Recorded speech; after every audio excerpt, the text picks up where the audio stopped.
merci pour ce moment. Alléluia. Merci pour ces moments, Seigneur. Merci pour ces moments, Père. Merci pour ce message. J'ai besoin de toi, Père. Nous avons besoin de toi, Seigneur. Merci d'ouvrir l'intelligence. Merci d'ouvrir l'intelligence, Père. Merci pour l'onction de ton esprit, Père, qui me rend capable, qui me rend habile pour communiquer ta pensée. Merci parce que je crois que tu le fais, Seigneur. Que la gloire te revienne. Oh yes. Dans le nom de Jésus-Christ. Est-ce qu'on peut acclamer? Est-ce qu'on peut acclamer?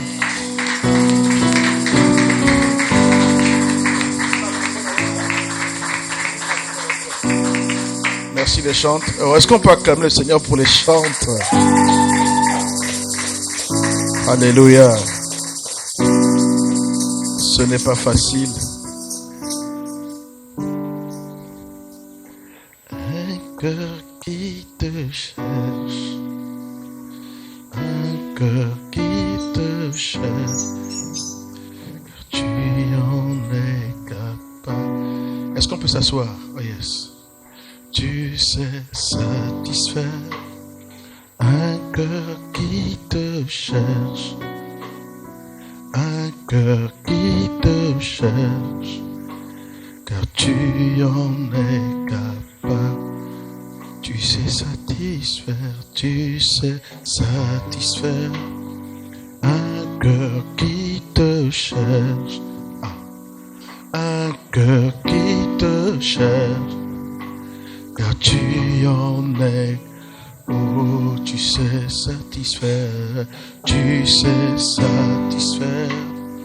un cœur qui te cherche, Père, un cœur qui te cherche, car tu en es. Seigneur, ce soir, il y a beaucoup de cœurs qui te cherchent, chacun à son niveau, Père.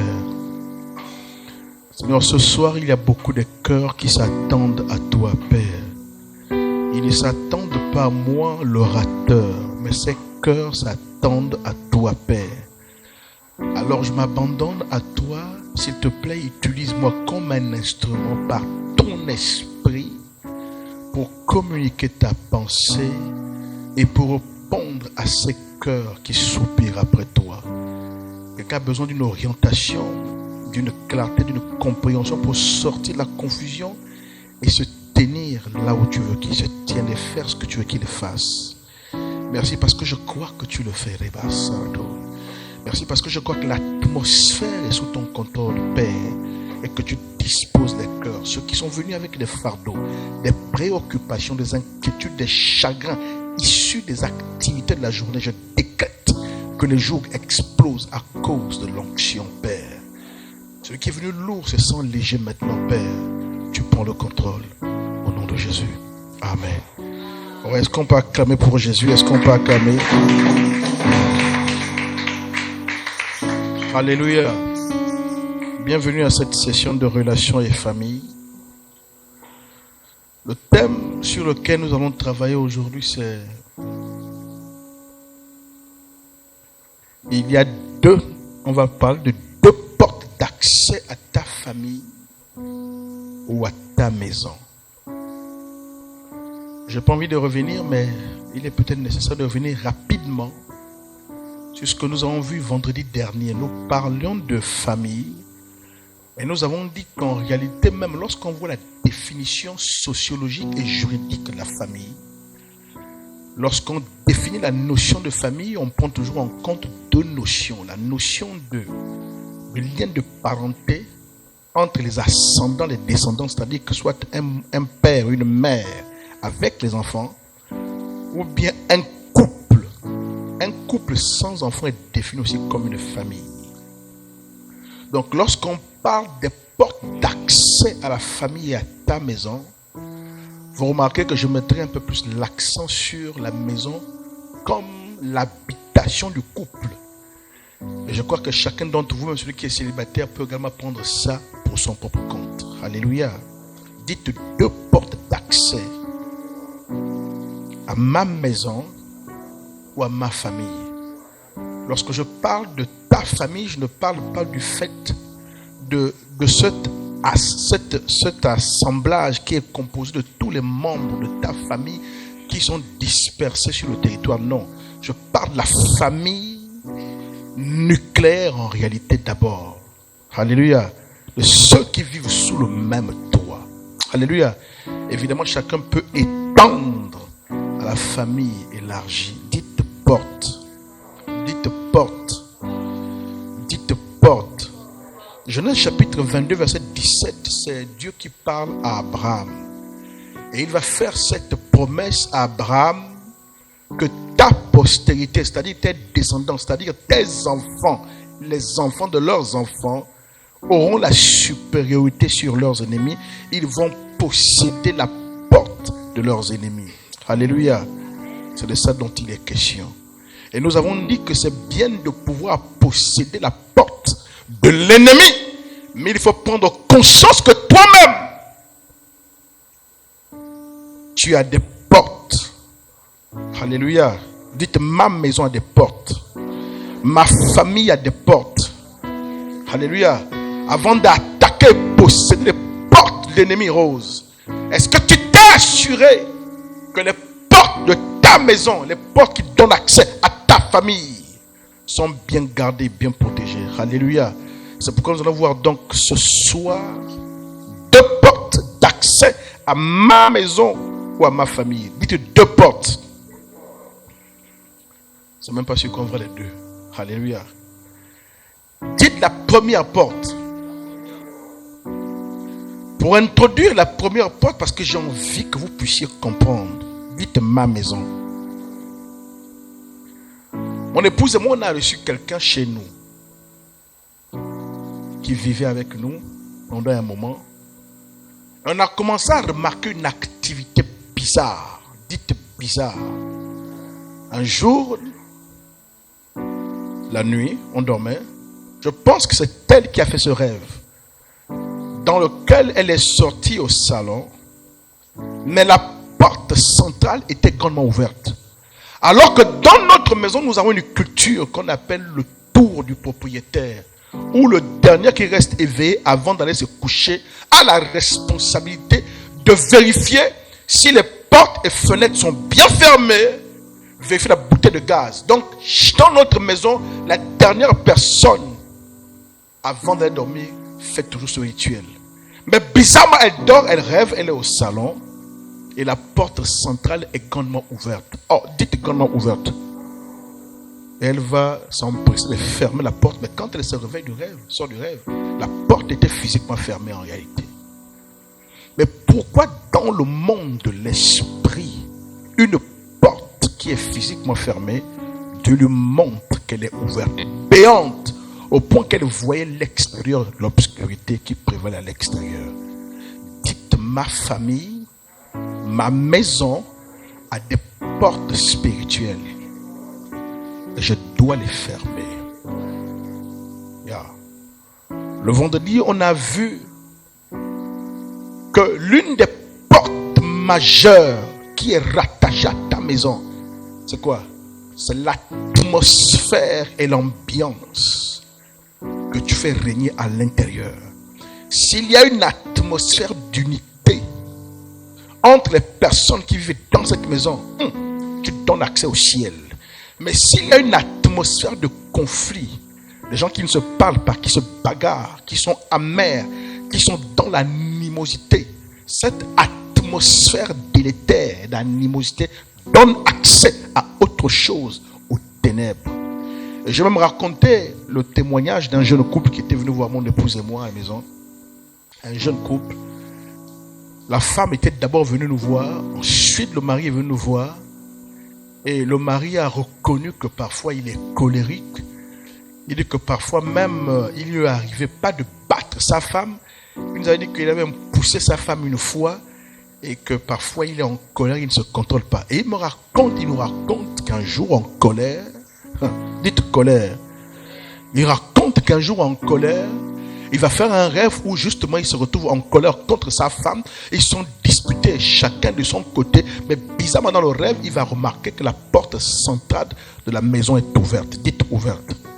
Et il voit l'obscurité, mais dans l'obscurité, il va remarquer qu'il y a une panthère, un fauve. Alors qu'ils sont dans cette atmosphère de tension dans la maison, il voit que le fauve s'approche de la maison parce qu'il a vu la porte ouverte. Il est arrivé jusqu'à un moment, il n'a pas franchi la porte et le gars s'est réveillé.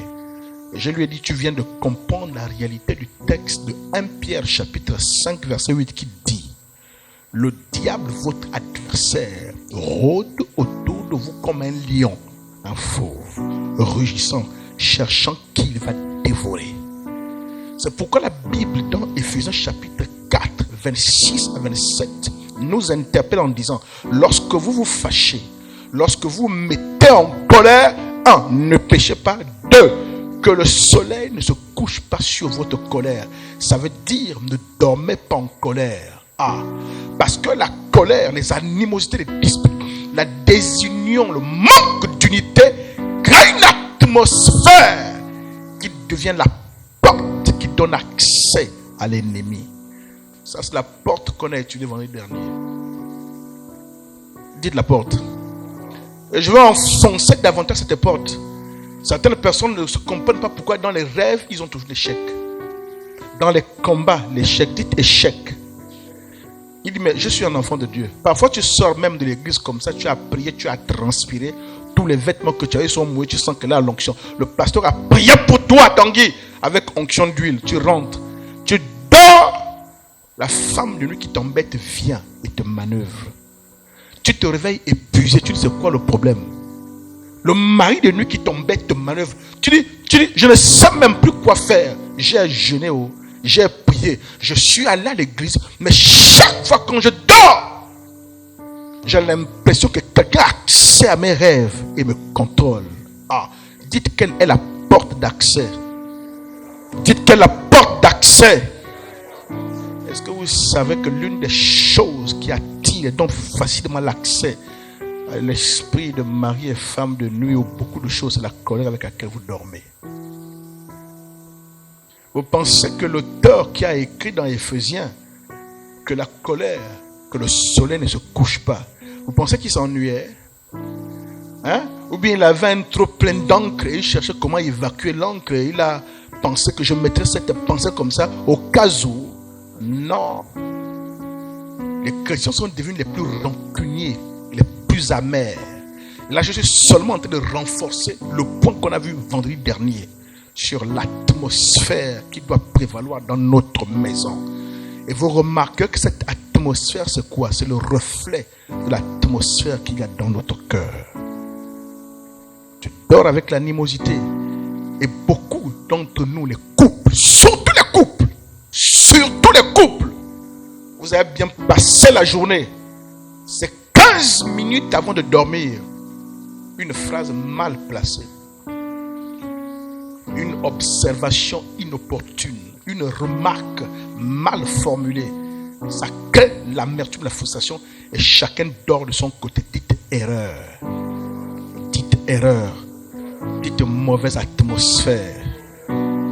Qui va devenir comme un signal dans l'obscurité. Un appel au fauve qui rôde à l'extérieur. Alléluia. Ça, on a vu ça vendredi dernier. Pour ceux qui veulent approfondir, réécouter l'enregistrement. Aujourd'hui, la porte, première qu'on va voir, peut-être l'unique. Dites la porte. Dites, ma maison a des portes spirituelles. Ma famille a des portes spirituelles. Dites l'activité spirituelle. L'activité spirituelle qui prévaut dans ta maison, monsieur Bazola, est une porte d'accès au monde surnaturel. Dites activité spirituelle. Dites activité spirituelle. J'ai ma maman, comme vous le savez, ma mère est pasteur, mon père est pasteur, et ils vivent à l'intérieur du pays. Et quand ils ont commencé la jeune église, une des branches de la jeune église, la chapelle qu'ils ont mise au point, avant de bâtir le temple commençaient à mener les prières où? Dans leur salon. Donc c'était comme une série de prières sous leur toit. Ils priaient là, ils avaient des programmes, ils chantaient, ils adoraient. Et un jour, ma mère me raconte qu'elle a fait un rêve. Dites rêve. Et dans le rêve, monsieur Bazola, elle sort de sa chambre. Elle se retrouve dans le couloir parce qu'elle voulait aller au salon. Mais quand elle accède au couloir, elle est surprise de voir qu'il y a comme de la brume, comme de la nuée, comme du brouillard, comme de la fumée dans le couloir. Elle s'étonne, elle dit, mais qu'est-ce qui se passe? Est-ce que quelqu'un aurait laissé une marmite sur le feu et que la marmite a brûlé au point de produire autant de fumée? Elle dit, mais bizarrement, cette fumée ne sentait pas. Elle arrive au salon, c'est rempli de fumée, de brouillard. Comme si les nuages étaient rentrés dans la maison. Elle va à la cuisine, il n'y a aucune marmite. Ça, c'est dans le rêve. Et elle se réveille, elle ne comprend pas. C'est plus tard quand elle arrive à Libreville, elle me pose le problème. J'ai souri, j'ai dit, ah, maman ne connaît pas. Il y a un texte dans la Bible qui raconte l'inauguration du temple de Salomon. Alors que les sacrificateurs étaient entrés dans le temple, en train de faire le service, la Bible dit, la gloire de Dieu est descendue, a rempli le temple, ce qu'on appelle la Shekinah de Dieu. Regarde. Ça dit qu'une gloire comme la fumée. Tu es là, tu ne peux plus voir celui qui est en face de toi. Je connais un homme de Dieu qui a vécu ça. Ton autre mentor, M. Piebi. Il a vécu une expérience dans leur église à Estefo. Il avait fait venir un homme de Dieu. Et cet homme de Dieu avait été détourné par qui on ne sait. Et pris de panique, il ne sait pas le pauvre blanc l'amène où. Et fâché, ce gars-là, il ne fallait pas le provoquer, M. Piebi. Je me rappelle avoir rencontré une prophétesse qui m'a dit, et je lui ai dit que je travaillais avec M. Pibi. Il m'a dit, M. Pibi, il dit, ah, je ne le connais pas bien, je ne le connais que par les réseaux, par les médias et tout. Et quand on a prié, elle me dit, oh, elle a commencé à s'étonner sur ce qu'elle voyait sur la vie de cet homme. Elle me dit, ça c'est pas le genre de personne qu'il faut se mettre à dos. Elle dit, son alliance avec Dieu est redoutable. Elle dit, oh, cet homme, il ne faut pas te le mettre à dos. Et le gars fâché descend à l'église, mobilise l'église en prière.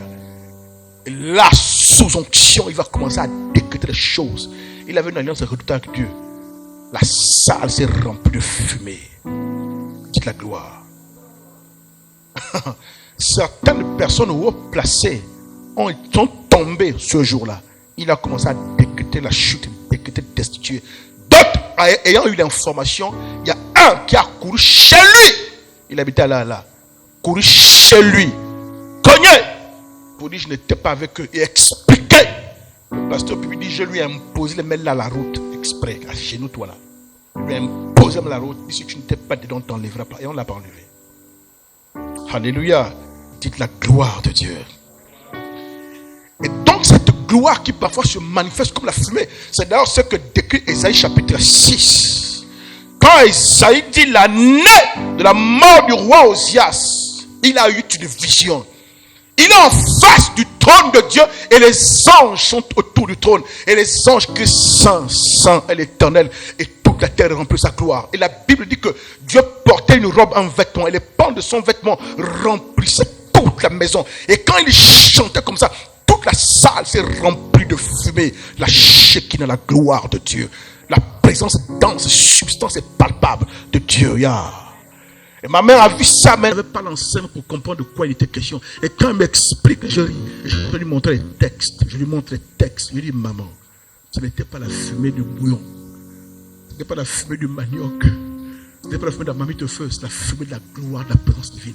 En fait, Dieu a voulu te montrer qu'en consacrant, en dédiant ta maison à l'activité ecclésiastique, à l'activité de l'église qui est en train de naître, mais tu as permis que ta maison héberge les activités de l'église.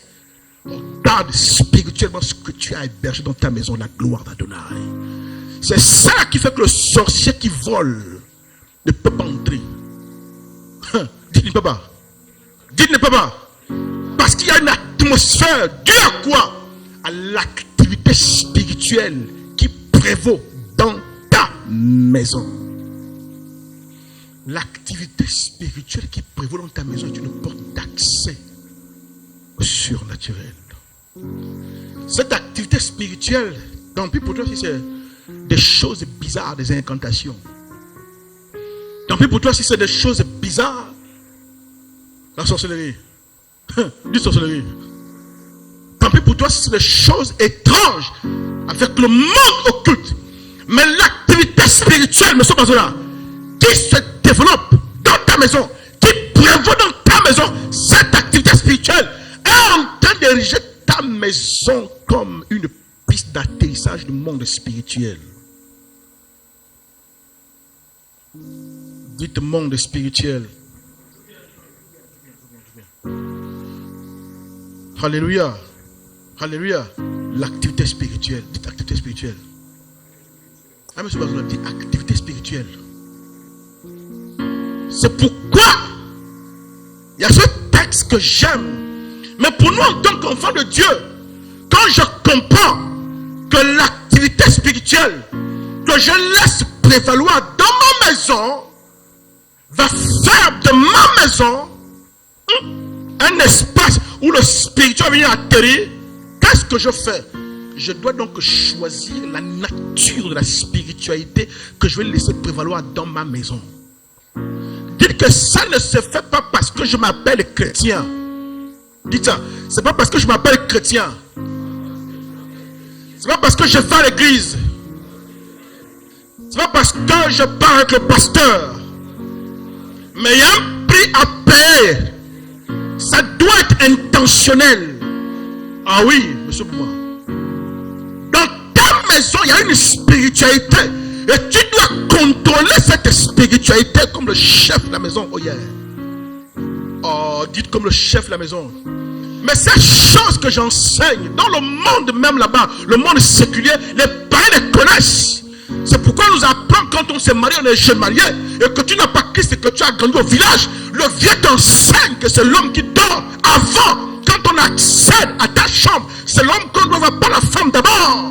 Parce que tu dois être le maître de la spiritualité qui prévaut dans ta maison. Il dit ça pourquoi? Parce qu'ils savent que parfois ta maison peut être infiltrée. Et comme tu es censé être le plus fort, il ne faut pas qu'on rencontre ta femme, qu'on rencontre. Il savait que les maisons pouvaient être infiltrées. Vrai ou faux? Mais c'est pour en train de réfléchir. Quel est le type d'activité spirituelle qui prévaut chez toi? Tu es parti louer quelque part. Dites activité spirituelle. Le bailleur a choisi son terrain et il a dit: je vais faire des maisons et mettre en location. Il faut que j'attire les clients. Et quand les clients viennent, qu'il n'y ait pas de problème pour payer mon loyer, mais surtout quand ils viennent, il est fidèle, il ne quitte pas. Le gars va enterrer des choses sur le terrain. Le gars va faire des choses. Donc tu arrives, tu vois un bâtiment. Un bâtiment qui est physique. Mais autour de ce bâtiment physique, il y a une réalité spirituelle. Il y a une activité spirituelle. Et cette activité spirituelle, tu dors, tu ne comprends pas pourquoi. Tu es dans les rivières. Tu es dans les forêts. On te poursuit. Tu te renformes, tu te réveilles fatigué. Qu'est-ce qui se passe? Il y a une activité spirituelle autour de cette maison. Cette activité spirituelle est la porte qui donne accès à l'ennemi, aux choses. Parfois même les gens viennent là, prennent ton âme, l'amènent. Tu dors, tu rêves, tu es dans les événements. Ça fait 2 ans que tu n'as assisté à aucun mariage, ma fille. Mais tu dors, c'est vrai, tu es toujours dans les événements. Et quand tu es là, tu es à table, vous mangez. Après, c'est même toi qu'on envoie faire la vaisselle. Pourquoi c'est toujours toi qui fais la vaisselle? En fait, tu es utilisé, dites utilisé. Parce que tu es dans un endroit où il y a une activité spirituelle que tu ne contrôles pas et que tu ne maîtrises pas. Mais comme tu ne sais pas que le type de spiritualité qui contrôle ta maison détermine qui va rentrer. Oh. Dites désormais, je ne vais pas juste marcher au hasard. Moi-même, je vais déterminer le type d'activité spirituelle qui va régner dans ma maison et dans ma famille. Yeah. C'est pourquoi la Bible, 1 Corinthiens chapitre 7, Lorsqu'on est en couple, excusez-moi, lorsqu'on est en couple, pour nous comme nous sommes mariés, ce n'est pas d'abord une affaire de sexe. Dites sexe. Dites sexe. Dites il y a un mandat divin. C'est pourquoi 1 Corinthiens chapitre 7, la Bible dit, 1 Corinthiens chapitre 7, verset 5, on va lire rapidement.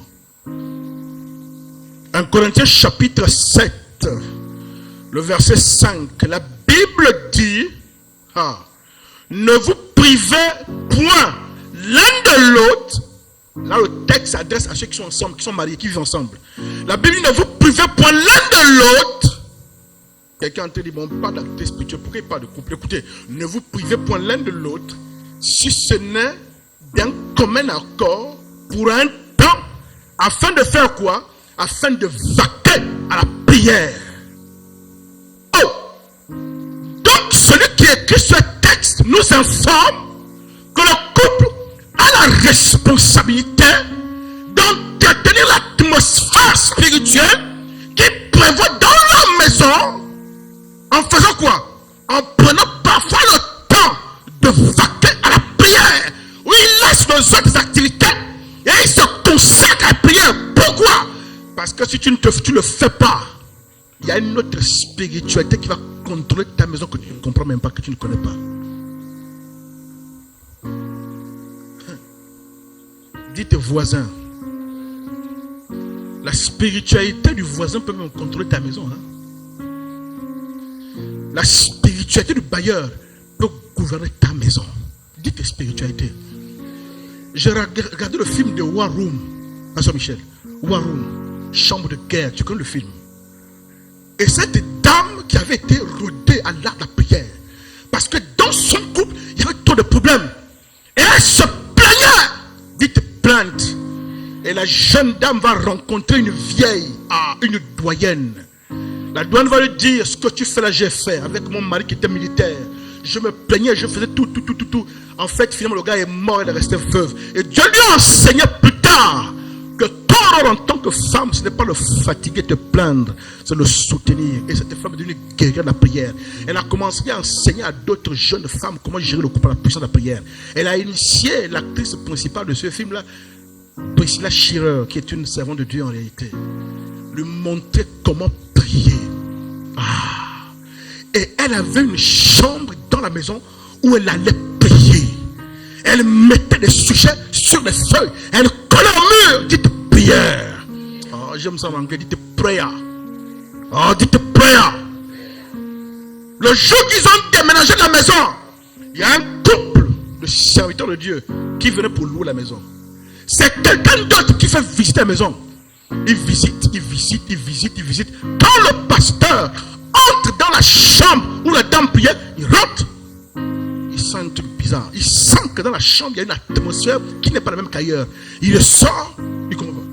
Il rentre et il pose la question à la dame qui est agent immobilier. Est-ce que quelqu'un priait ici? Dites, est-ce que quelqu'un priait ici? Ya, Rikacharalo, papa. Peut-être que la fumée était restée la gloire. La Shekinah, Riba Sotarabé. Non, l'atmosphère. Que dis-je? L'activité spirituelle qui prévaut dans ta maison de ce moment-là est la porte qui permet au monde spirituel de venir. C'est pourquoi tu dois intentionnellement déterminer la nature de l'activité spirituelle qui domine ta maison. Ça ne vient pas parce que je m'appelle chrétien seulement. Ça ne vient pas parce que j'ai la Bible au chevet du lit. Non. Ça ne vient pas parce que je suis superbook. Non. Ça ne vient pas parce que je vais à l'église. Non. Ça ne vient pas parce que je donne mon offrande. Non.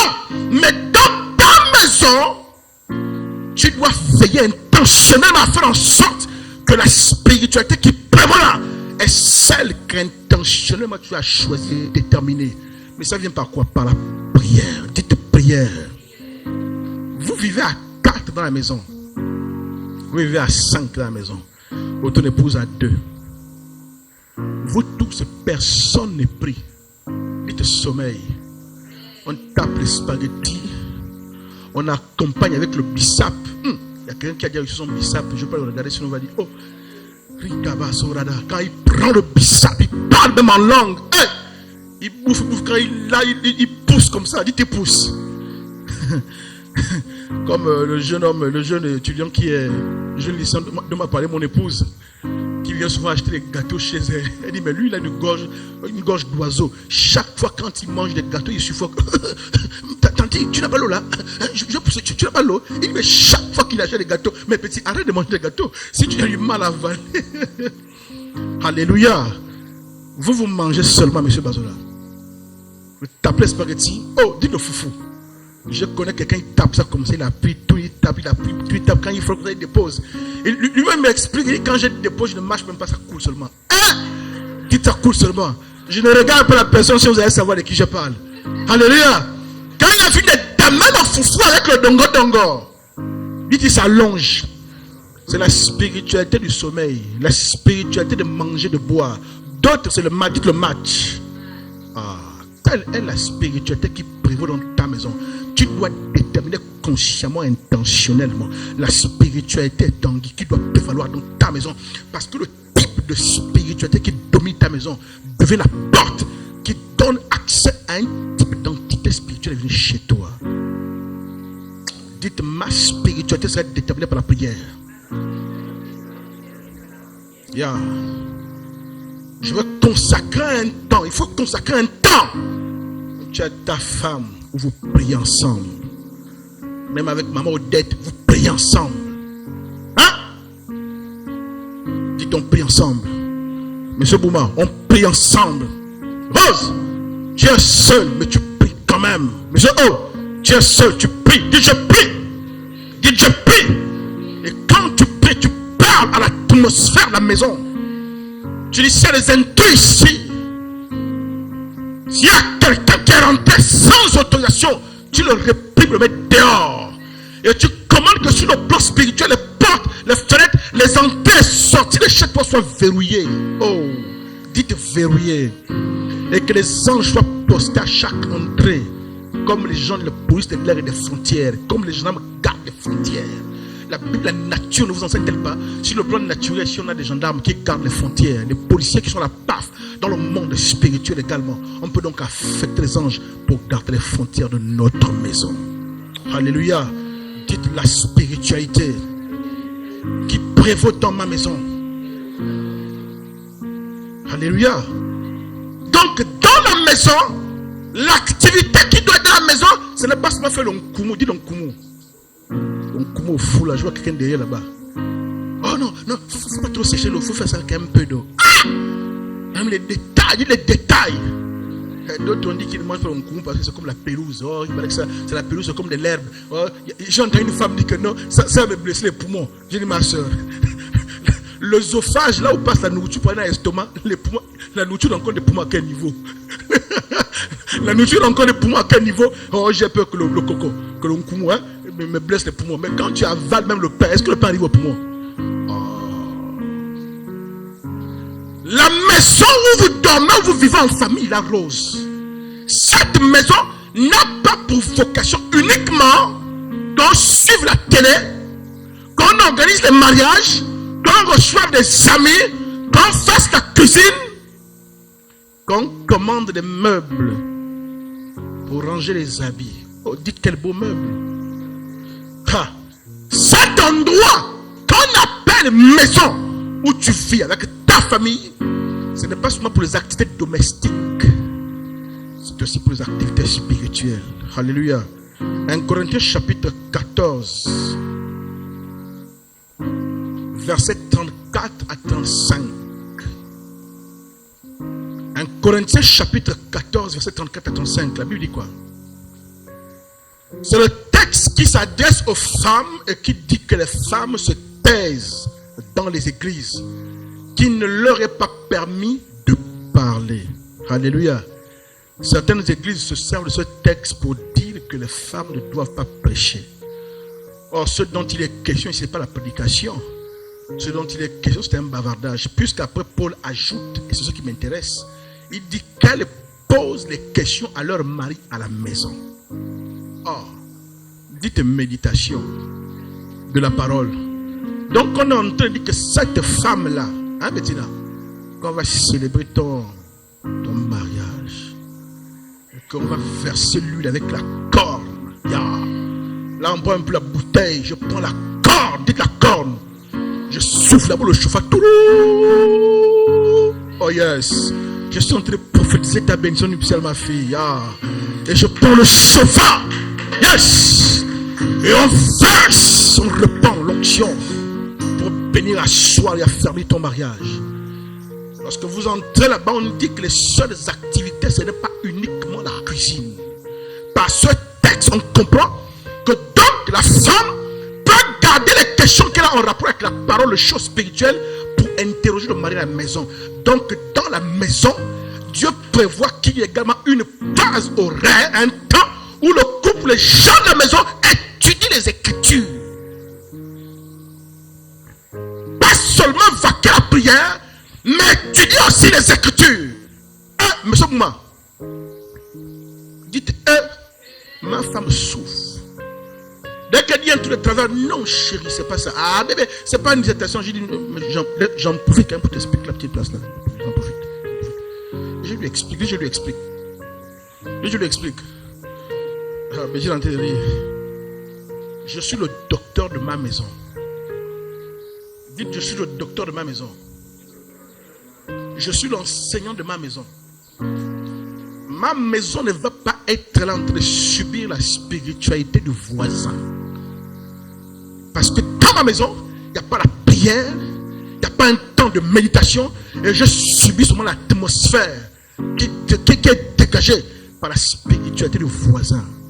Ou par les choses que mon bailleur fait pour avoir les clients et l'argent. Non, je refuse. Je refuse. Et il y a ce texte de Romains chapitre 16, verset 5. Romains chapitre 16, verset 5. On va le lire. Romains chapitre 16. On va lire depuis le verset même 4, je pense. Verset 3. Romains chapitre 16, on va lire depuis le verset 3 jusqu'au verset 5. L'apôtre Paul parle et il dit ceci. Paul dit, salut à Prisca et Aquilas, mes compagnons d'œuvre en Jésus-Christ, qui ont exposé leur tête pour sauver ma vie. Ce n'est pas moi seul qui leur rend grâce, ce sont encore toutes les églises des païens. Donc les églises que Paul avait créées dans le monde païen. Parce qu'à l'époque, le monde qui n'était pas les juifs, on les appelait les païens. Verset 6. Non, verset 5 finalement. Il dit, salut aussi quoi? Salut aussi quoi? Qui est où? Qui est où? Dites église. Dans la maison. Paul dit salut Priscilla et Aquilas. C'était un couple. Dites couple. Mais ils avaient quoi? Une église dans leur maison. Quand on dit qu'ils avaient une église dans leur maison, certaines personnes demandent, mais l'église c'était quoi? Est-ce que c'est un temple qu'on a créé dans une chambre? Est-ce qu'il y avait le tapis avec l'estrade? Est-ce qu'il y avait les chaises? Comme ça on s'asseyait? Non, dites non. Dites non. Ils avaient juste dédié leur maison au Seigneur. Priaient là, en famille, avec leurs enfants et peut-être impliquer quelques voisins. Parce que quand Jésus est parti, il n'y a pas de temple pour les chrétiens. Quand Jésus est venu, il n'y a pas de temple pour les chrétiens. Il y avait les synagogues des Juifs, là où les Juifs partaient pour aller adorer. Mais quand Jésus est parti, il n'y a pas de temple. Et même la plupart des Juifs sont restés et ils partaient au temple. Mais les endroits où on y les églises des païens là, ils avaient quel temple? À part les temples de Jupiter, de Vénus, tout ça, les temples des idolâtres. Donc les églises, pour les premiers chrétiens, c'est toujours dans les maisons. Oh, dites, ma maison sera une église. Monsieur Bazola, ta maison est quoi? Est-ce que c'est l'endroit où tu fais le catch? Tu attrapes la tête de ta femme, tu lâches. Oui. Est-ce que c'est la maison? Cette maison, c'est l'endroit où tu fais clé 14. Dites clé 14. C'est le voisin qui vient même pour désactiver ta femme. Mais la clé 14 est tellement 14 que le gars il dit il ne peut pas. Comme tu te rappelles, j'avais séparé la bagarre d'un couple toute la nuit. Dans un quartier où j'habitais, il y a un couple de gens que je suivais, que j'essaie d'amener à la foi chrétienne. Et un jour, ils sont Il rigole. Un jour, le couple s'est mis à se battre. Je suis allé attraper. Je vous dis, j'ai commencé à taper la bagarre là de 19h, 18h jusqu'à peut-être 24h.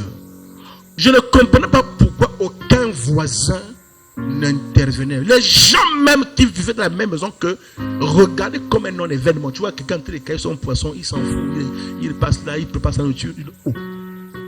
Dis, c'est quoi le problème? C'est plus tard que je découvre que le gars était un type compliqué.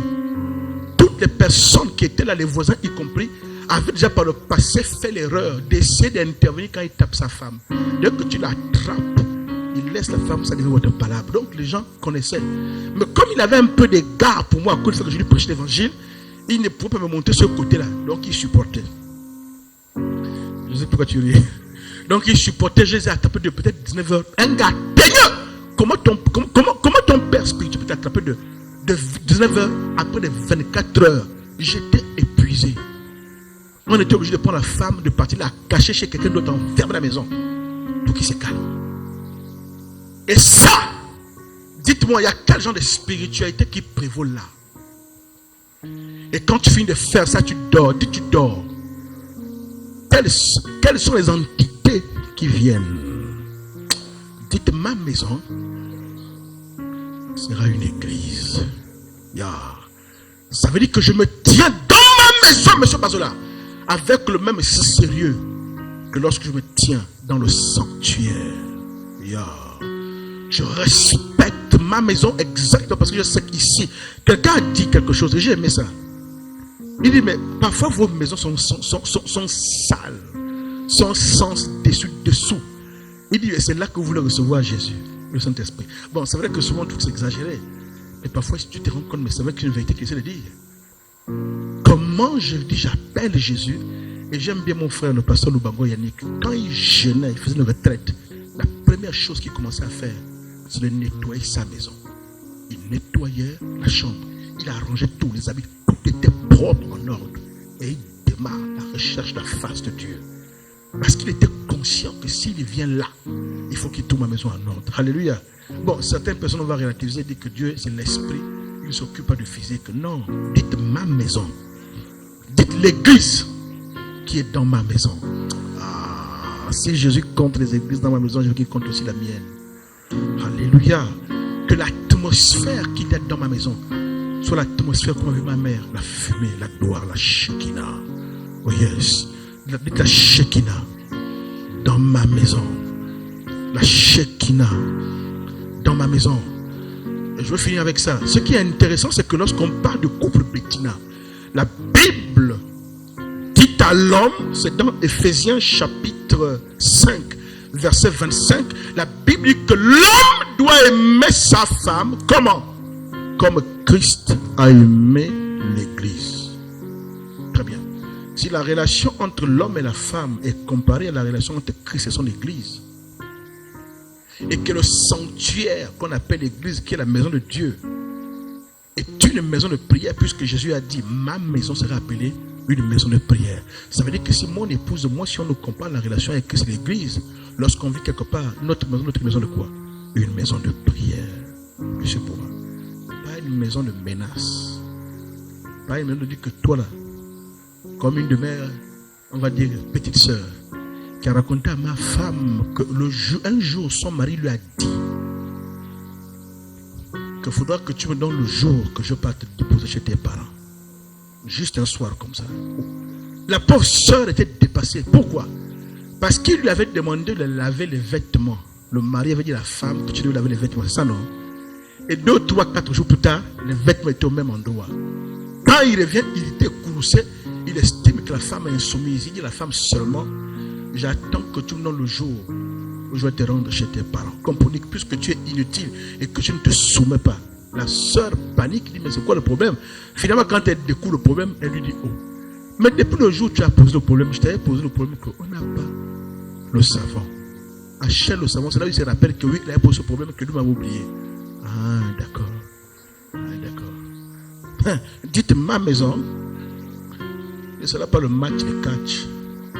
Ne sera pas la WWF où je joue à John Cena.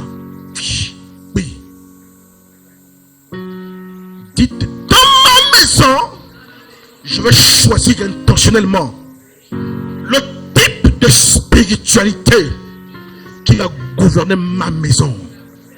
Est-ce que vous savez que lorsque votre maison abrite la gloire de Dieu, vous priez, même vos voisins, c'est eux qui vont être affectés par la spiritualité de votre maison. Est-ce que vous savez que certains de vos voisins sont protégés contre les attaques à cause de vous?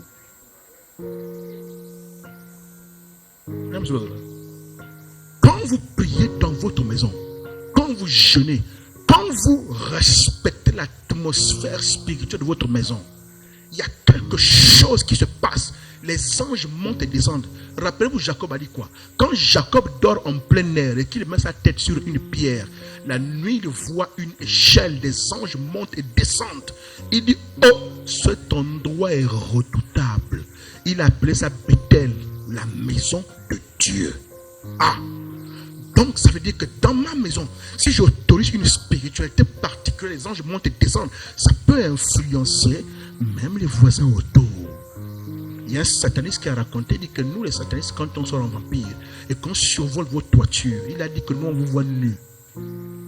On ne voit pas les toitures dans le monde spirituel. Il dit quand on regarde, on vous voit. Et il a précisé, sauf les chrétiens. Dites sauf les chrétiens. Dites mais pas tous les chrétiens. Parce que certains chrétiens, on vient, on regarde, on le soulève, on tourne, on tourne, on tourne. On dépose par terre. Oiseau. La crêpe, voilà la crêpe. Chut, la crêpe. Il y a un type même dans notre village. Des hommes de Dieu sont arrivés en mission. Et le sorcier, je crois dans le village de notre village voisin, le sorcier qui était là a voulu tester chaque homme de Dieu qui est arrivé. La nuit, il a visité chacun dans sa maison. Tanguy. Il a visité. Le matin, il raconte. Lui-même, les sorciers sont audacieux. Hein? Il raconte, il dit, lui là, je suis arrivé. Il ronflait. J'ai soulevé, j'ai déposé les mis. Il dit, lui là, je suis arrivé, il dormait. Lui là, il dit, de tous là, il n'y a qu'un. Il dit, quand j'ai rentré, il s'est réveillé. Il sentait qu'il y avait quelque chose. Dit atmosphère. Il dit, là, c'est le seul ici qui est connecté à Dieu. Il dit, j'ai tout fait, zéro. Ah, dites tout fait, zéro. Mais toi, parfois, tu dors. Tu te réveilles, le sommeil te quitte. Parce qu'il y a une certaine spiritualité dans ta maison. C'est-à-dire que tu as une relation avec Dieu et les anges te réveillent parce qu'ils ne veulent pas que tu dormes. Parce que parfois, quand tu n'es pas spirituellement fort, si tu dors facilement pour te faire des choses. Et parfois, la solution de Dieu pour toi, c'est de te garder éveillé. Assez souvent, quand tu vois les temps d'insomnie, alors que tu n'es pas un insomniaque habituellement. Habituellement, tu as le sommeil paisible. Mais bizarrement, il y a une nuit où pendant 2 heures, le sommeil t'a quitté. Parce que Dieu sait que lui ne peut pas beaucoup. Son esprit est faible. Et cet esprit faible dans le sommeil va se retrouver à subir des choses. Il te garde éveillé. Et tu là, tu ne pries même pas.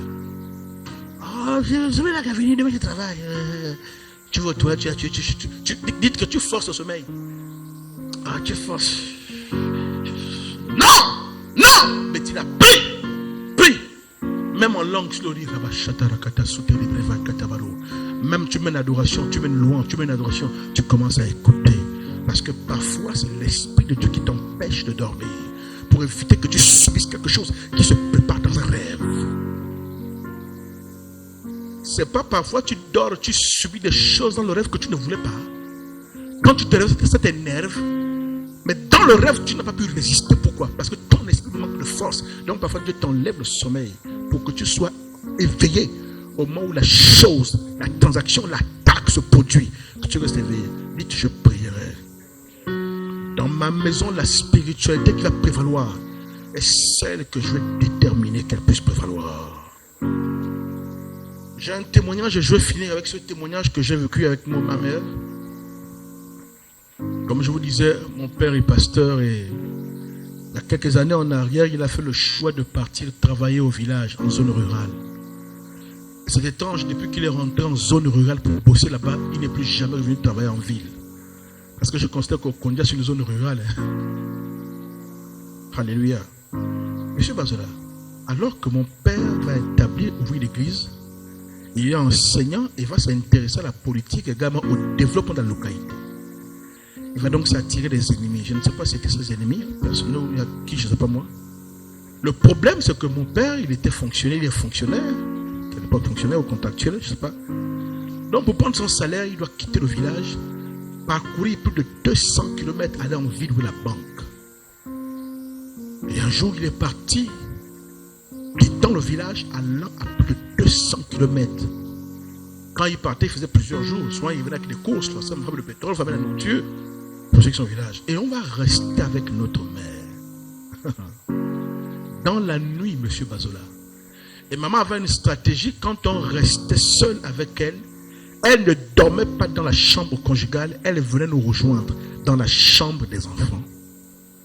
Alors qu'on est en train de dormir, mon petit frère était encore bébé, celui que vous connaissez, la Glenn qui est à l'embarré, celui qui fait descendre et qui parle comme moi. Il est bébé et le gars se réveille en train de pleurer. Dites pleurer. Dites pleurer. Il faut suivre toi qui as des enfants. Maman se réveille, elle donne le sein à l'enfant. Mais le bébé, il prend le sein, oui, il n'a pas de problème. Et pendant qu'il tête, il se calme, maman commence à se rendormir. Parce qu'une mère qui est réveillée, qui donne le sein à l'enfant, a souvent envie que l'enfant se calme et elle se rendort. Vrai ou faux? Voilà une maman qui se rappelle des expériences douloureuses, sans sommeil, des nuits sans sommeil. Dès que le petit se calme et qu'elle veut se rendormir, dès qu'elle veut fermer les yeux, le petit se réveille et se met à pleurer. Mais l'enfant la veut quoi? Dites l'enfant la veut quoi? L'enfant la veut quoi? Elle se réveille, elle donne le sein, elle veut à ce qu'il se calme, elle regarde, il est calme. Au moment où il se calme, elle s'endort. Dès qu'elle s'endort, le gars se réveille, il pleure. Cet enfant, je ne sais pas ce qu'il veut. Comment quand je veux dormir, ça réveille? Dites discernement. Tu dois déjà comprendre, monsieur Bazola, que parfois même Dieu peut utiliser les enfants pour nous maintenir éveillés. Parce qu'il y a quelque chose qui se trame. Mais ça, ces phénomènes se produisent là. Si tu as permis que une spiritualité contrôle ta maison, que les anges soient en mouvement, que l'esprit ne soit pas attristé, son feu pas éteint, comme ça quand tu es dans ta maison, il y a des entités qui travaillent avec toi, qui stimulent, qui poussent, qui bougent ici pour orienter et pour agir. C'est les anges qui font ça. Quand l'enfant est dormi, il piquait pour que l'enfant se réveille et pleure. Parce qu'il y a quelque chose qui est en train de se produire. Un homme était venu défoncer notre maison. On ne savait pas. Maman seule. Je ne sais pas si tu connais le témoignage là. Non, tu ne connais pas ce témoignage là. Seule avec l'enfant. Et nous, on était endormis. Moi, j'avais mon lit. Vraiment. Les maisons des instituteurs, tu arrives au village, une maison avec 2 chambres. Donc, mes soeurs et moi, on a une chambre. Donc, nous avons un lit comme ça, lit 1, lit 2, lit 3, lit 4. Donc, moi, je dormais avec une de mes soeurs sur le lit. Moi, j'ai mon petit lit. Donc, les petits lits de place. Les lits, même, comment on peut fabriquer avec les planches. Hein, les petits lits. Le sommier, c'était le truc des palmiers. Tu te dois là-bas, si le matériel est petit, tu te mets ça. Les branches des palmiers. C'est ça le sommier. Dis le sommier. Le sommier, c'est les branches qu'on coupait. Hein. On peut on dame. Tant qu'en théorie, il t'en vient de loin. Mais dans une maison où tu dors sur un sommier, en branche de palmier, il y a une spiritualité. Oh yes. Et donc, la 3e fois, quand elle veut se rendormir, elle entend une voix. Dites-elle entend une voix. Ces témoignages-là, quand tu les entends, tu es frustré, Rose. Que pourquoi ce n'est qu'aux autres que ça arrive? Pourquoi moi, quand je dors, c'est jusqu'au matin? J'apprends moi qu'il y a une décès. Dites que moi, quand je dors, ça allait simple. Dites-moi, quand je dors, ça allait simple. Jusqu'au matin. C'est le matin soir quand je me réveille, oh, il y a un problème. Et quand tu entends les témoignages des autres, que les anges l'ont réveillé, que les anges lui ont parlé la nuit, tu dis, mais pourquoi moi les anges ne me parlent jamais? Parce qu'il n'y a aucune spiritualité dans ta maison qui favorise ces activités-là. Et quand ma mère vient dormir pour la 3e fois, elle entend une voix qui lui dit, ah, servante de Dieu comme toi, tu te réveilles au milieu de la nuit. L'enfant du mal a dormi. Tu ne peux même pas prier. Boum, elle sort. Dites le genre de sommeil entre les... Boum, elle se réveille. Oh Dieu. Donc, dans le temps, l'enfant, quand l'enfant se calme, elle dépose, elle s'est à genoux. Parce que dans son église, la culture de prier à genoux. C'est quand elle commence à prier, dites vision. C'est en même temps une prophétesse. Et elle va voir la vision d'une personne devant la porte. Et qui est en train de jouer avec la porte, qui pose son coiret. Parce que tout ce temps où elle est là, il y a un homme qui est en train de contourner la maison, qui cherche comment rentrer. Et l'homme est venu jusque devant la porte. Il avait trouvé qu'il y a un point faible. Parce que les portes de la maison, ce n'est pas des portes bien fermées ici. La cale, c'est la pointe. M. Bazola.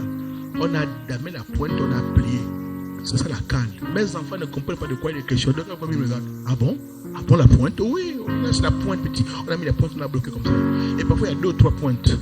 Il y a peut-être 3 pointes. Il avait réussi à enlever 1 et 2. Donc, il avait un instrument. Il faisait un peu. Et il attendait.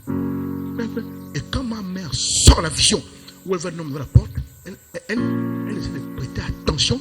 Elle se rend compte juste qu'il y a un bruit. Il avait réussi à enlever la première cale, on a enlevé la deuxième cale, il reste la toute dernière cale. La toute dernière. Monsieur Bazola, on ne sait pas ce qu'il est venu faire. C'était qui? Il voulait quoi? Il n'y a que lui-même qui sait. Et là, ma mère est en train de calculer. Est-ce que je reste là, attendre qu'il entre? Je suis une femme avec les enfants. D'ailleurs, le courage qu'il a de venir, c'est qu'il est sait que mon mari n'est pas là. Parce qu'au village, chaque maison a une arme. Dites, chaque maison a une arme bien huilée. Dites bien huilée, bien nettoyée, avec des munitions. Donc si tu t'amuses à venir à la maison de quelqu'un, toi-même tu lui as expliqué ça, l'autre côté où tu iras, dans l'au-delà, où les plombs vont t'envoyer. Donc cet homme savait que c'était une femme et des enfants. Il voulait qu'on ne sait pas. Maman calcule, est-ce que je reste assise? Est-ce que je sors? Est-ce que je me lève? Est-ce que je vais pousser? Je fais comment? Oh, le problème! Les maisons du village, même à l'époque, un plan simple, un plan maboule. C'est-à-dire que tu rentres ici, ça c'est la porte centrale. Ça c'est le salon. Il connaît la maison, il connaît la maison. Ça c'est le salon. Ça c'est le couloir. Il n'y a même pas la porte pour aller au couloir. Ça c'est la première porte de la chambre. Deuxième porte de la chambre. Porte arrière, vous sortez. C'est fini, c'est la maison. Donc quand on va dormir, on laisse la lampe au milieu ici au couloir. Et comme il n'y a pas la porte, ce qu'on fait c'est quoi? On attache un pagne ici au couloir. Donc on laisse la lampe là, derrière la lampe. Et ma mère s'est dit, si je sors de la chambre qui n'a pas de porte, l'ombre va passer devant la lampe et le type va fuir. Oh, elle veut voir c'est qui. Donc elle est en train de cogiter. Elle va dire, bon écoute, le temps que je sortis en vitesse, le temps qu'il va courir, je vais ouvrir la porte et tendre la lampe. Or, tu sais que la maison où on vivait, à l'école publique, tu sais que la terrasse c'était l'église. Parce que la terrasse de la maison, papa va aménager à faire un truc demi-du-lantol comme ça, c'est là où on priait. Donc, notre maison, il y avait une église dans notre maison. L'importance d'avoir une spiritualité en rapport avec Dieu dans ta maison. On va sortir finalement. Elle va sortir. Quand elle sort, elle prend la lampe. Dès qu'elle prend la lampe, le type voit l'ombre. Donc quand il voit l'ombre, il sort. Elle, maman dit que la pointe de la dernière cale, il ne restait juste qu'un tout petit. Donc elle a juste touché, la porte est ouverte. Elle venait avec la lampe, donc elle soulève la lampe. Pour voir au moins le dos. Quand il est en train de courir, parce qu'au village on se connaît presque tous. Vous pensez que si je vois le long dos de Bouma là, le long dos, hein? La dernière fois j'étais avec Tanguy là, Bouma passait. Il passe là dehors. Tanguy dit c'est pour moi qui passe. Et Tanguy s'étonne de ce que M. Bouma ne s'arrête même pas pour dire bonsoir. Il me dit que là c'est parce que tu es là. J'ai compris pourquoi il passait sans nous dire bonsoir. Il partait sur le match. Parce que quand j'ai vu ces commentaires sur les réseaux sociaux, j'ai compris qu'en fait, c'est lui qui dit que si je m'arrête là, je perds quelques matchs. Il partait sur le match. Alléluia. Vous pensez que si je vois le dos de M. Bazola, je ne peux pas reconnaître? Hein? Donc quand elle sort, elle ouvre la porte, elle tend la lampe, le type est intelligent. Quand il sort, il ne court pas tout droit dans la cour. Et je vous ai dit que notre véranda, papa avait aménagé des trucs. Avait aménagé comme ça une demi-mille avec les tôles. Donc quand le gars sort, il comprend. Il baisse la tête et contourne la véranda. Dieu! Et il est parti. C'est seulement longtemps après, quelques jours plus tard que mon père revient, quand ma mère explique à mon père, papa va lui dire, tu es une prophétesse. Si Dieu t'a réveillé, si Dieu t'a montré en vision que quelqu'un la porte, que le même Dieu finisse le travail, il te montre c'était qui. Ma mère s'est retirée, je crois, 3 jours de jeûne, et Dieu lui a montré qui c'était, avec le nom, le prénom, le visage. Plus tard, elle m'a dit de qui il était question. Quand j'ai grandi, la personne, parfois je la vois même, je salue. Mais elle ne sait pas que je sais. Alléluia. Dites spiritualité. Dites spiritualité.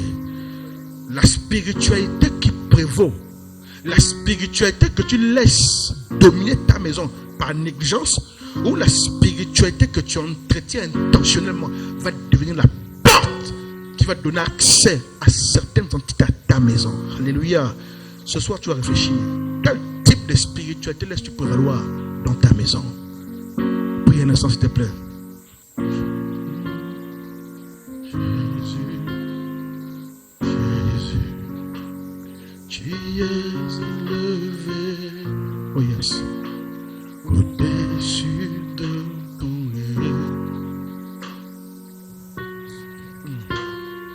Jésus, Jésus, oh Jésus, tu es élevé,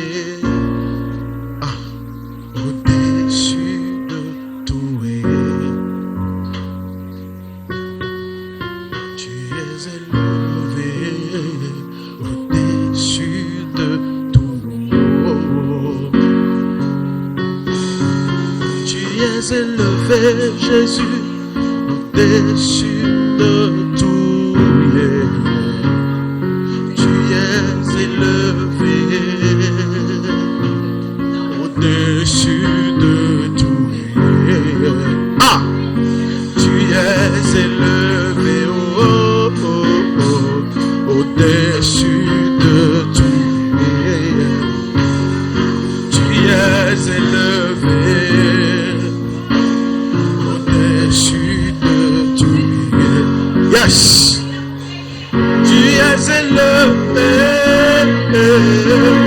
au-dessus de tout. Quel type de spiritualité laisses-tu prévaloir dans ta maison? Quel type de spiritualité? Est-ce que tu veux subir la spiritualité du voisinage? Est-ce que dans ta maison et dans ta famille, tu veux subir la spiritualité de ta négligence? Est-ce que c'est la spiritualité du laxisme? Est-ce que c'est la spiritualité qui a ton oisiveté que tu veux avoir dans ta maison? Est-ce que c'est la spiritualité qui est engendrée par ta paresse que tu veux avoir dans ta maison? C'est à toi de répondre. Est-ce que dans ta maison, tu veux la spiritualité qui est engendrée par la paresse, par la négligence, par le sommeil, par la lourdeur?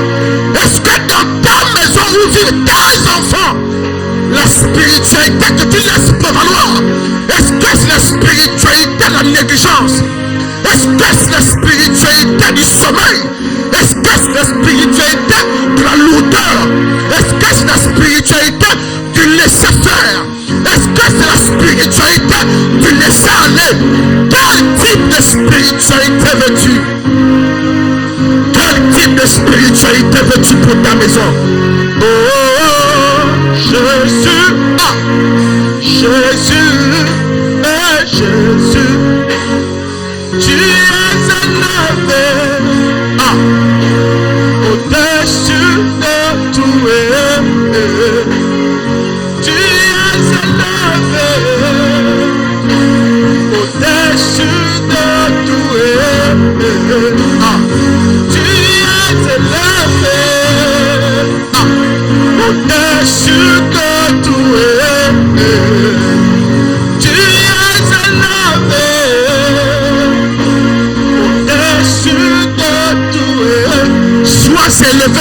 maison, Seigneur. Seigneur, sois élevé dans ma maison. Sois élevé au sein de ma famille. Carabo, Charabé. Souma paradis capra, sorova, Kerebo. Voici la spiritualité que je veux pour ma maison. La spiritualité où Jésus est élevé. Oh yes. Voici la spiritualité que je veux dans ma maison. Yes. La spiritualité où Jésus est élevé. Oh yes. Voici la spiritualité que je veux dans ma maison. La spiritualité où Jésus est célébré. Voici la spiritualité que je veux dans ma maison. La spiritualité où Jésus est célébré. La spiritualité où la parole de Jésus est étudiée et proclamée sous mon doigt. Voici le genre de spiritualité que je vais laisser prévaloir dans ma maison. La spiritualité de la vie de prière. Rebosakata Charo. La spiritualité de la vie de jeûne, de prière et d'intercession dans ma maison, dans ma chérie. Voici la spiritualité que je veux autoriser dans ma maison. Voici la spiritualité que je veux autoriser dans ma maison. Je ne subirai pas la spiritualité d'un bailleur méchant. Je ne subirai pas la spiritualité d'un bailleur méchant. Je ne serai pas le dégât collatéral de la spiritualité d'un bailleur. Je ne serai pas le dégât collatéral de la spiritualité d'un voisin. Je ne serai pas le dégât collatéral de la spiritualité de quelqu'un d'autre. Dans ma maison sera la spiritualité qui élève Jésus. La spiritualité où les anges sont en mouvement, où les anges me réveillent quand je dors. La spiritualité où le Saint-Esprit amène des visions. La spiritualité où le Saint-Esprit amène des visions, amène des songes, amène des rêves. La spiritualité où les anges parlent en rêve. La spiritualité où les anges commencent à m'écouter. La spiritualité dans la maison où le feu de l'esprit. La spiritualité où les anges montent et descendent. Sois déterré au nom de Jésus. La spiritualité en Jésus dans ma maison. Au nom de Jésus. La spiritualité où toute la maison va à la prière. La spiritualité où dans ma maison il y a des conversions. Où dans ma maison il y a des guérisons. Où dans ma maison il y a des temps de prière. Où dans ma maison il y a une église. Une église dans ma maison. Où dans ma maison il y a le jeûne et la prière. Où dans ma maison il y a le jeûne et la prière. Et mon sang catarlo. Oh Jésus. Je prie pour les maisons de Dieu. Au nom de Jésus-Christ de Nazareth. Au-dessus de tout tu es élevé. Au-dessus de tout quelle spiritualité tu veux pour ta maison, monsieur Mazola? Est-ce que c'est la spiritualité des enfants qui tombent malades? Je refuse. Est-ce que c'est la spiritualité où quelqu'un vient toucher tes enfants? Non, je refuse. Quelle spiritualité veux-tu? Est-ce que c'est la spiritualité où on vient voler tes grâces, tes bénédictions pendant que tu dors? Je refuse cette spiritualité dans ma maison. Est-ce que c'est la spiritualité de la lourdeur? Quand l'esprit te demande de te lever, tu es lourd, tu ne peux pas te lever. Je refuse cette spiritualité. Je veux la spiritualité où les anges montent et descendent au-dessus de ma maison. Yes.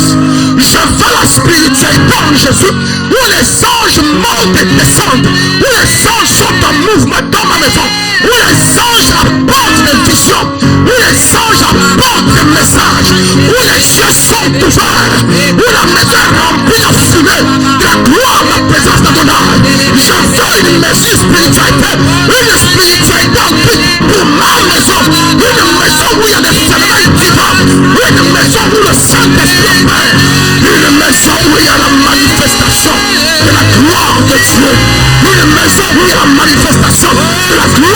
Dieu, une maison où il y a la manifestation de la gloire de Dieu, une maison où Satan ne peut pas venir, une maison où Satan ne peut pas venir, une maison où les sorciers ne peuvent pas entrer, une maison où la sorcellerie ne peut pas entrer, une maison gardée par les anges, une maison où le feu de l'esprit brûle,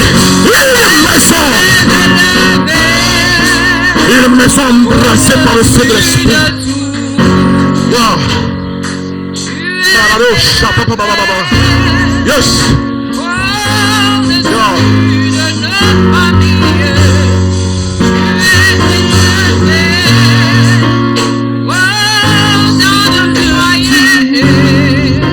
Tu vas élever ta voix. Écoutez.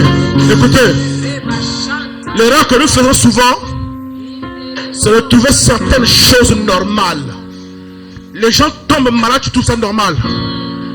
L'argent disparaît, tu trouves ça normal. Des choses dans ta maison disparaissent, tu trouves ça normal. Oh, dites c'est pas normal. Comment je suis seul? Ou je suis avec quelqu'un, je sais qu'il n'est pas un voleur. Mais les choses disparaissent, elles vont où? Elles vont où ces choses? Je refuse ce genre de spiritualité. Où les choses disparaissent, où l'argent disparaît. Où parfois tu es avec l'autre en paix pendant un moment. Après le conflit commence. La chose que tu as remarqué que tu trouves normale dans ta maison là, commence à prier maintenant. Commence à prier, chasse ça. Si c'est la maladie, tu réprimes. Si c'est les choses qui disparaissent, tu réprimes. Si c'est la pauvreté, tu réprimes. Si c'est le conflit, tu réprimes. Je refuse le conflit dans ma maison. Je refuse la maladie dans ma maison. Je refuse l'obscurité dans ma maison. Je refuse la pauvreté dans ma maison. Je refuse le chômage dans ma maison. Je refuse la négligence dans ma maison. Je refuse le nom de Jésus. Je refuse.